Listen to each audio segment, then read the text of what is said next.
I analyzed the Marvel Rivals Invitational Tournament featuring 4 pro teams to find things that Marvel Rivals pros do that you don't. So let's just dive straight into what I found. So Hogs is doing something I've mentioned previously, right here, if you're gonna see it.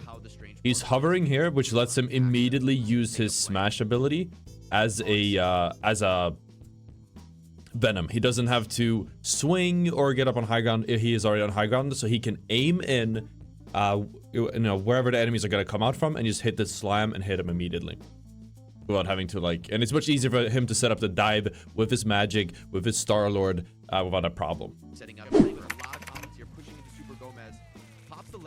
That is a beautiful old... Oh, and the follow-up there with the shield.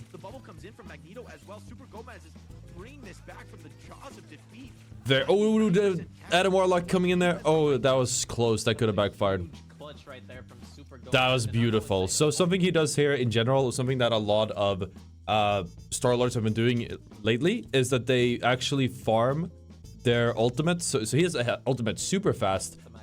They farm their ultimate by just spamming the tanks, right? And that's exactly what I was doing here. Was spamming the tanks. He got his ultimate super fast. Super Gomez. He has 1655% here. He already had 55% at this point. And then, as like I said, because of that, the Starlord pops off and he just has his ultimate up ready and he can just tear through the backline. There's not really much of a way to play around this, except I guess a Mantis ultimate that they just don't have this early. And at the very least, he would have forced it here. Very good dodging here with the crouches. Just turning it back. Very beautiful. And then he follows the ultimate back up with the spin to win ability. Really min-maxing the amount of damage he does. And that is just beautiful to see.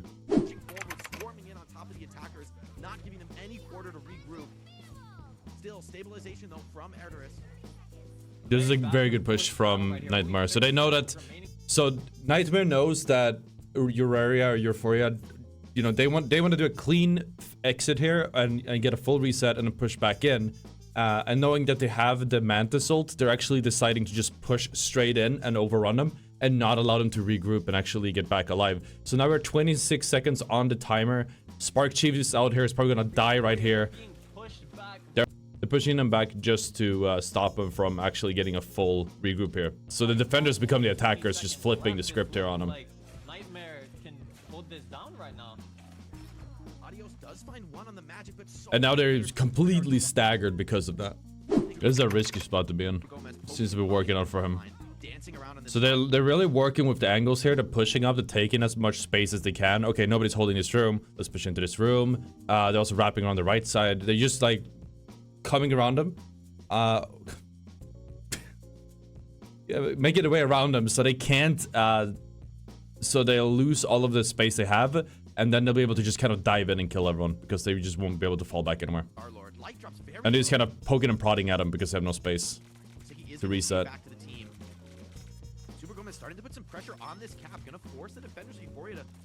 Here we go, big dive coming in.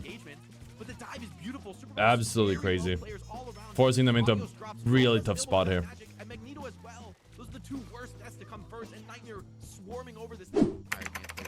I really like the Iron Man movement here. He's just going up and down, up and down, up and down. It's like you should, if you want to like really stay alive for a long time with Iron Man, you should practice this type of movement. They're not really looking at it and shooting at him, but if they would, he would definitely stay alive for so much longer.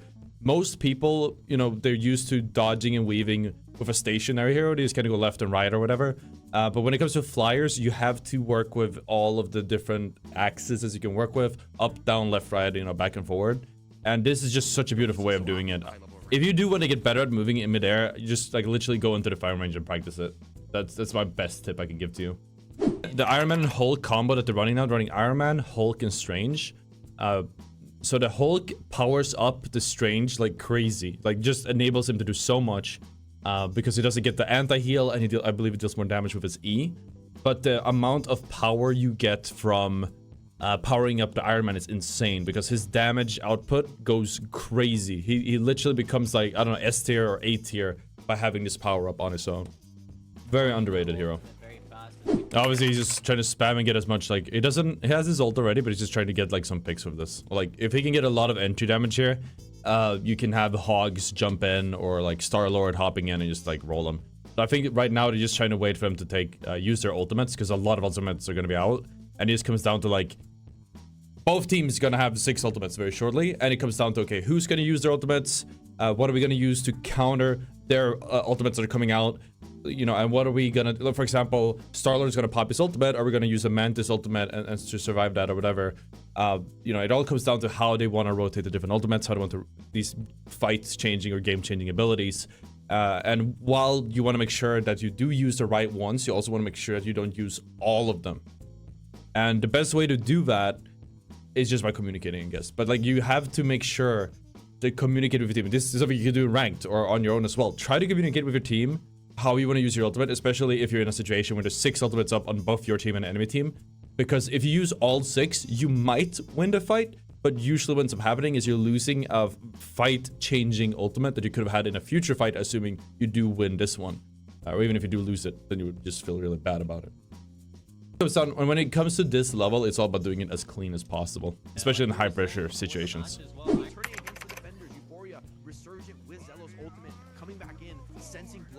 He's pre-ulting with the revive here, expecting him to die. That's massive. They knew that the Strange ult was coming. They already said, if Strange ults, we're going to use Adam. All 6 ults came out, or rather, yeah, all 6 ults came out from Nightmare just to counter. They already had his fully planned what Euphoria was going to use. They still have Iron Man, but they literally planned to counter every single ult, I think. And Euphoria ended up using every ult and had every ult countered because of doing that. So what Euphoria did here is they set up they had Iron Man ultimate and they had a portal, and they put 1 and 1 together and said, okay, we're gonna portal on the enemy and we're gonna ultimate through the portal because they're never gonna see it coming. And actually ended up sniping their support. Now they only got 1 out of this, and you know, in this very case it didn't work out, but in most cases it actually does. So that was a very cool play from them here. Bond. And this is another reason why you really want to... I love this play so much because it really turned that fight on its head. And it's a great example of why Iron Man can be really good. Magneto has the same power. Certain heroes with defensive abilities, we're talking Luna Snow, we're talking Mantis. They have a lot of health, they have a lot of heals, but they can be put down with just a one-shot amount of damage. Again, with like a fully charged Magneto or Iron Man bomb. I think the Bond just about went down when he hit his ultimate here, but I could have gone either way if he didn't do it. Without that ultimate stopping the Mantis.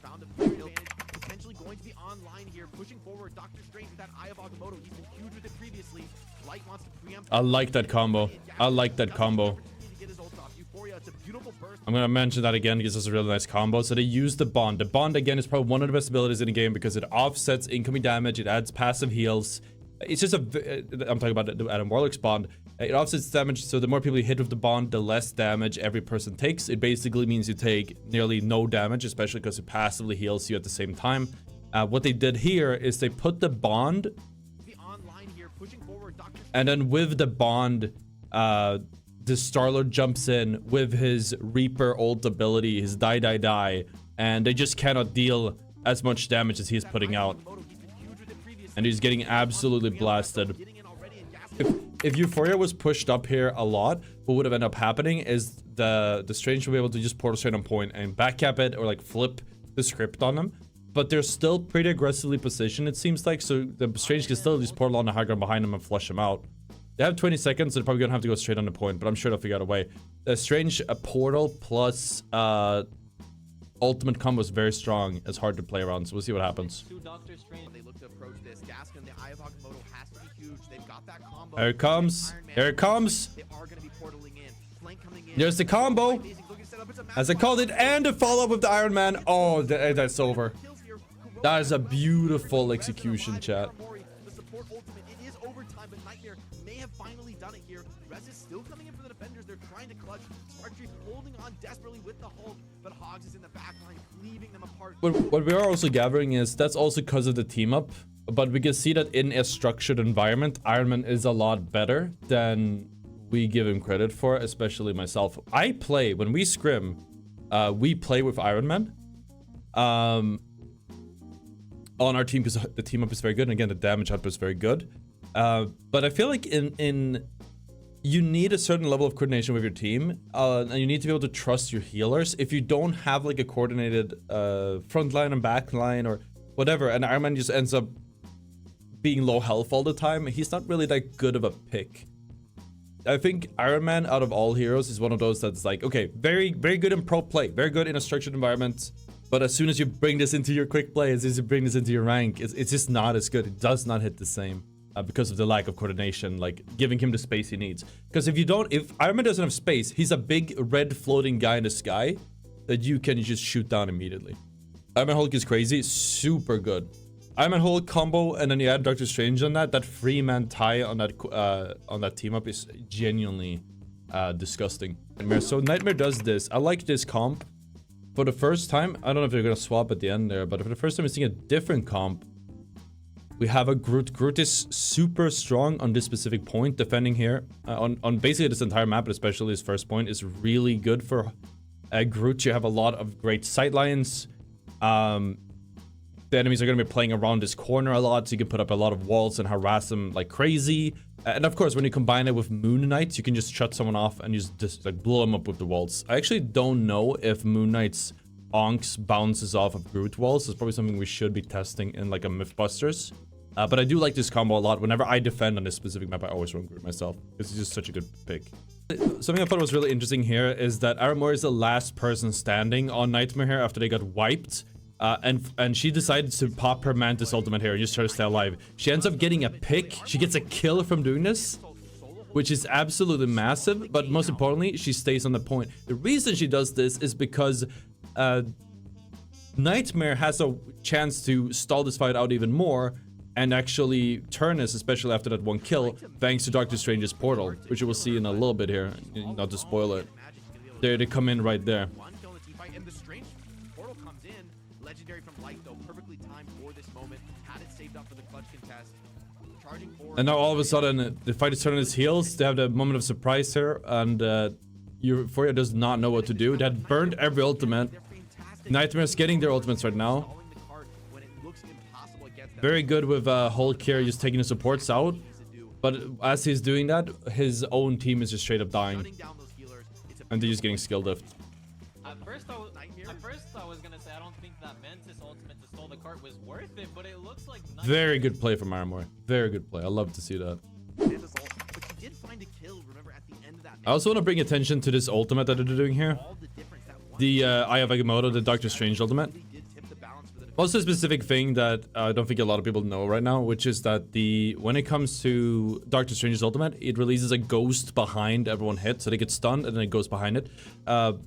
Shooting either goes to shooting the person deals the same amount of damage, but if you use, so in most cases it doesn't make a difference what you shoot. You should probably shoot the person since you can headshot them.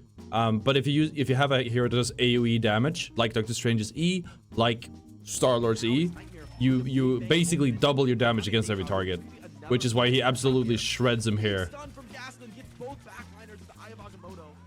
You know, him and his teammates. Now he gets caught here, but it's just worth mentioning. This is probably the best ultimate combo in the game, by far. This is probably one of the best. I believe there's literally no way to counter this ult combo at all. That's the Groot and Moon Knight. Moon Knight has one of the highest damage out of all ults that I know of. It's AOE damage, and it goes through shields. It goes through Magneto. It goes through well, it breaks barriers, and it just destroys anyone who's inside of it because he's clean AOE damage. So this setup here was beautiful. And there's just nothing they can do. No matter what they do, he's going to destroy him. Absolutely massive combo there from Nightmare. So I just wanted to mention just how strong that ult is. Now the thing is, you don't want to do this combo if the enemy team doesn't actually use anything, especially in a situation like this. Because if you do use this combo and they recognize, okay, they're using like a guaranteed fight winner, they're not going to burn any ultimates. There's still 20 seconds on the timer. And what ends up happening is they can regroup and fight again without having burned their Luna Snow ult, which I believe if she did ult, she would have died through it. Her teammates would have died through it at least. So right here also, this is something I actually already mentioned in one of my videos, but he's doing this is the full kill, one-man kill combo that, what's his face, that Moon Knight has. Extremely good. He puts the Ankh down, Bam, immediately left clicks, right clicks, and left clicks again. I mean, is this the start of Simple as that. And he does it by left clicking, and then animation cancels the left click, and then it's another left click immediately after. And it's just enough to kill a squishy. There it is again. There it is again. Moon Knight combo. There's literally no counterplay. Now, they didn't burn any defensive ultimates. They didn't burn any ultimates at all. I think the combo is good because you do win a fight. But just because of how strong this combo is, I always would want to prefer to try and do it when at least one ultimate comes out, so you're trading ultimates. Because they're doing it this way, again, they are getting time on the board, which is the most crucial resource in the game. But you could potentially get both. Slightly more risky though. I'm not the shot caller at the end of the day. But ideally, if you wait for them to use something or you force them to use something, you'll be able to get best of both worlds. Maybe they were expecting the Mantis ultimate to be up here, but it obviously wasn't to actually go up there. But even then, this is where if I had Groot and Moon Knight, this is where I would have used it. You would have hit every single one, follow up with Moon Knight, and they would have gotten wiped through the ult. But instead of doing that, they used it a little bit too early, and now this happens instead. Could be enough. Pushing forward with the Mantis ultimate. The attackers trying to get something out of this. Super Gomez tops legendary, but can't find targets out of this Mantis ultimate. Can't find anything to clean up. Great support from Euphoria attackers, keeping each other alive. Nightmare, though, still brawling this out, and the flank comes in from Light. See if he can get something done with his own legendary from behind. No, I love being right. I love being right. It doesn't happen often, but when I am right. Obviously, I have the bird's eye view. Obviously, I can see what the ults are, but they should be tracking ultimates the whole time. So, I mean, to a certain extent, they should know what's coming up, or in general, just using it. Getting caught as well. Super Gomez getting caught, yeah, by his internet provider. There we go. There we go. That's what you want right there. Groot, Mantis ult, and then Moon Knight. That's what you want. That's the combo you want. There's just nothing you can do against the combo. People play Jeff, especially in scrims or tournaments, at the very start. Usually the supports or someone with good movement. What they end up doing is they put the speed bubbles down at the entrance of spawn, and then they have their teams running through that bubble. And then they just swap from Jeff to Mantis in this case, who gets a speed boost when she's out of combat so she can catch up. What this ends up doing is it pushes your team forward and it wins you some crucial seconds. You know, in a game where every second counts, speed boosting your team forward does give you even more gas, a little bit extra time to work with. But what's going on right here in this part of the fight is energy is they left, I don't know who left it and look at the draft, but for some reason Hawkeye was not banned. If it was saved, it doesn't really matter. But what ends up happening is because of that, energy are like, oh yeah, let's run Hawkeye. The problem is that MTMR, Nightmare, has a very good dive, as I mentioned previously in this video, off of the back of Venom, with the magic, with the Starlord, just focusing on one target, diving in and killing them. And while Hawkeye doesn't really have much of a counter, he does have one counter, which I'm actually going over in a different video eventually, which is dive. And what they're literally doing over and over again in the background here is they literally keep diving. They go, here's the Hawkeye, and then they just jump in his face and kill his ass. And it doesn't matter how annoying this piece of shit Hanzo wannabe is, because they just kill his ass with that burst damage, and there's nothing they can do. So even though he can secure picks, he doesn't really get to shoot.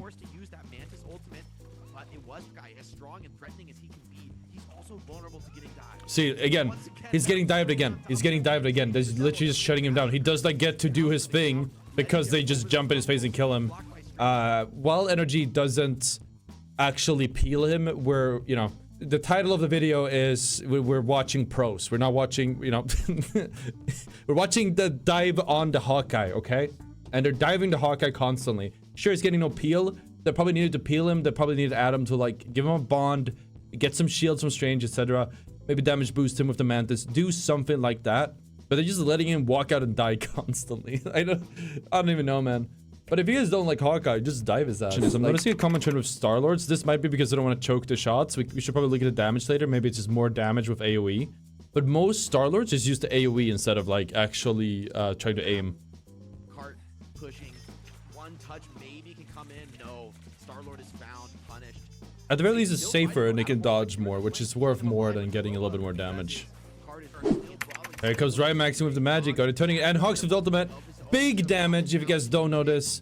The chomp deals 50% of the current health, so if you chomp the max health tanks, you are eating so much damage, and they're just turning off of that. That is beautiful. Turns out it is not enough, but it could have been beautiful. But if they can just get a soft reset here, that'd be massive. So what Nightmare's doing here is, like, obviously you don't want to get points on the board. Or you don't want them to get points on the board, it's risky. But leaking out here and just doing a fight that goes on forever will obviously mean that Nightmare will eventually lose that, unless they do something crazy, which they probably don't plan on. So what they're doing instead is they don't have their 2 tanks. They're waiting for the 2 tanks. My camera is blocking them. They're behind my face right now. They have the 2 tanks coming all the way from spawn. They're gonna let Energy get a few points on the board so they can push out as 6, especially because they have the Starlord ult coming out. But whether they had the Starlord ult coming out or not, whether they had no ults or all ults, they would still generally try to wait, because they just need 1 fight to close it out. If it gets scrappy, it might end up going in either of the team's favor. Even though most of these fights have been in Nightmare's favor, it could go either way, which they don't want. They want a full hold here. I can tell you that much. And that is something that a lot of people, especially like in ranked or in pubs, they really don't think about, and they just keep mindlessly running in. And when a fight should have been reset, where you could have ended up getting a lot more wins if you just waited a little bit. Here's the combo. There's the combo again. I love that combo. I actually only got one this time, because I think it was a little bit, the timing was a bit off, I think. But still, they're getting the full wipe off of it. It's such a great combo. Just no counterplay at all. Burn through ultimates as well. I feel like the only way you can counter that combo is you know it's coming, so you need to, like, if you have a, you need to block it, like the Groot, or you just play split so they can't do it, or be wait, they left Hela open. I didn't realize. Okay, yeah, you're gonna see some Hela. If she's open, people are gonna play Hela. It's simple as that. She's just so good. Probably best hero in the game, if not one of the best heroes in the game on the duelist role. For their squads. Let's see how it breaks. Hela moment. On the Hela with the Super Gomez, or with the Dr. Strange, this guy trying to ult is so good. They couldn't follow up on him. Like, he was blocking the ult, but nobody was shooting him, so he just got nothing out of it. No ultimates or no team up available there for Zealous. Let's go for, interesting, he goes for body shots. Cancels the grapple there with his stun. I want to do a quick shout out to that ult, what he does there. This is something I see a lot of high-end strangers do, and I think knowing this combo will make you do get a lot more kills on Doctor Strange after Agamotto. So what he does is he ults, very good ult, and then he hits left click, punch, and then left click, and then E. Left click punch, left click E. I believe that puts him at like 90 dark magic, or like almost 100 depending on how much hits. And I mean, these guys were already low, so he could have E'd earlier, but he wants to have as much dark magic as possible, because as I mentioned previously, he deals twice the amount of damage. So when you have 2x the dark magic, especially because I have a Hulk, you're gonna want to use it. You want to get the most out of it as possible. Doctor Strange gets deep into the backline, and it's already a triple kill for Nightmare. They look to regroup. It's actually pretty solid on Hulk so far. Given the mobility of this Black Panther Psylocke composition, they can really keep chasing for kills if they get any opportunity. Yeah, and usually we see Spark Chief on the Doctor Strange and Clone Man on Venom and other heroes, so a bit of a difference in terms of... I do the same thing. You go for like the lineup on the right click there. It's a tiny thing, you know. He jumps into the middle here so the Psy-ult doesn't hit as hard. And so Butterfly scores the point. Zealous keeps themselves alive, committed just to bring back Spark Chief. They can play it slow as well, wait for these guys to come back through. Kurova takes out Adios, who was just AFK in the top angle. Dude. Get brought back though. Meanwhile, Amazing with the Hela ultimate, they want an open space to use it. Light's able to get two. Kurova is potentially oh my god, dude. Still hitting shots. Eris and Zealous will both go down. And then even more damage. Hela moment. Wants. Even if you dive onto him, he's got the ultimate available. Hulk though, trying to buy himself. Hela is just straight up a server admin if she's in the lobby. That's why she gets permabanned. Oh, and he dodges the ult with his ult. Oh my god, that was just for the style points. And my god, I mean, that was just perfectly played by Nightmare. Sure, you used our amazing Zolchek, but Super Gomez, meanwhile, Hogs on the front line. I'm taking notes here of the way he's using his ult. Just jumps the back line, fucks him. I assume that's when it's down. So I like what Hogs did there on the Hulk. What he does right there is he popped his ult and he's jumped straight into the back line. I assume that this is after their cooldowns are burnt, and he can just kill them because they're stuck in a small space. He can just do full combos. Hulk deals a shit ton of damage. Look at this here. Look at that. Smash clap, smash clap, smash clap, jumping all over the place. Just deletes everyone. Absolutely crazy when they do it right. If anyone does want to watch the whole review, if they are interested in that, I think most people won't be, but some people might, and then this VOD will be here. If you are watching this in the future, let me know in the comments so I know if someone is watching.